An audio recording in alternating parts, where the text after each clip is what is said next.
ते आम्ही 2 वर्षापासून ऐकतोय, त्यामुळे काय नवीन नाही. आज संजय राऊतांनी एक फोटो ट्विट केला आहे, ज्यामध्ये एक गुन्हेगार आहे घायवळ म्हणून, आणि तो एकनाथ शिंदे यांच्यासोबतचा आहे, आणि देशातलं सगळ्यात मोठं गुंडाराज हे महाराष्ट्रात चालल्याचं म्हटलेलं आहे संजय राऊतांनी.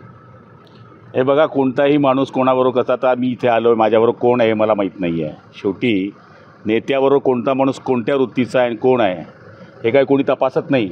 त्यामुळे आतापर्यंत ते एकनाथ शिंदे आपल्याबरोबर होते त्यापर्यंत साधुसंत होते, आता आपल्याला गुंड वाटत आहे.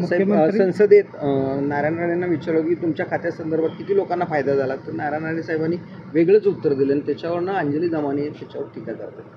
तो संसदेतला मला विषय माहीत नाही. साहेब, शेवट आरक्षणासंदर्भातला प्रश्न की छगन भुजबळ यांचा आशीर्वाद घेऊन प्रकाश शेडगेंनी ओबीसीनी नवीन पक्ष स्थापन करण्याचं म्हटलेलं आहे, आणि मराठा आमदार मराठा खासदार यांच्याकडून अन्याय होत असल्याचं म्हटलेलं आहे. कुठंतरी मंत्री असताना सरकारमध्ये असताना छगन भुजबळांची ही भूमिका तुम्हाला योग्य वाटते का? हे बघा, ते आजपासून नाही, मंडल आयोगापासून ते ओबीसीचं काम करतात. त्यांचा मार्ग हा ओबीसीचा मार्ग आहे.